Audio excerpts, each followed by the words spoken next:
I have to give County Legislator Gene Vinal and Taisha St. Jean Tard credit for the work they've done on addressing county vehicles. I've been very critical of the county legislature. I honestly don't think they do much for the salaries they're paid, but at least this time, Vinal and St. Jean Tard stepped up to the plate and did some work. It's not easy to address some of these issues. It takes hours and hours of meetings, and they have put in the work.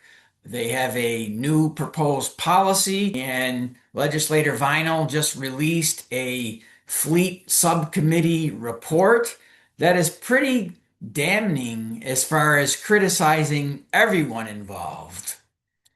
The county controller did an audit of county vehicles and it discovered there's a mess. No one knows how many vehicles they are. There's policies aren't being followed as to how they're assigned. And all too often, controller reports are just received and filed and nobody does anything. But to Legislator Vinal and St. Jean Tard's credit, they did something about it. So, this fleet subcommittee report, which I will attach, criticizes the county executive. Back in 2016, the county executive made the decision instead of acquiring vehicles, we're going to lease them. It'll be better for the taxpayers.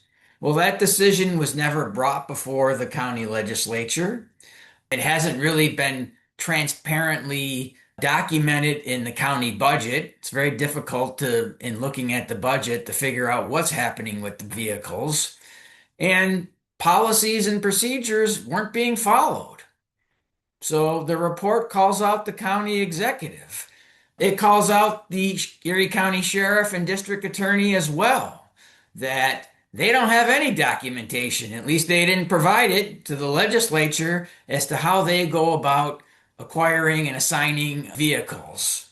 The sheriff in particular, very uncooperative. Another interesting thing in the report is there's supposed to be tracking devices on these take-home vehicles. Well, several employees removed them and no disciplinary action was taken. Just accepted the fact that tracking devices were removed. That shouldn't happen. And the report actually criticizes the county legislature as well for their lack of oversight and that there needs to be more bidding done. There was a bid done 10 years ago for who we were going to deal with as far as leasing these vehicles.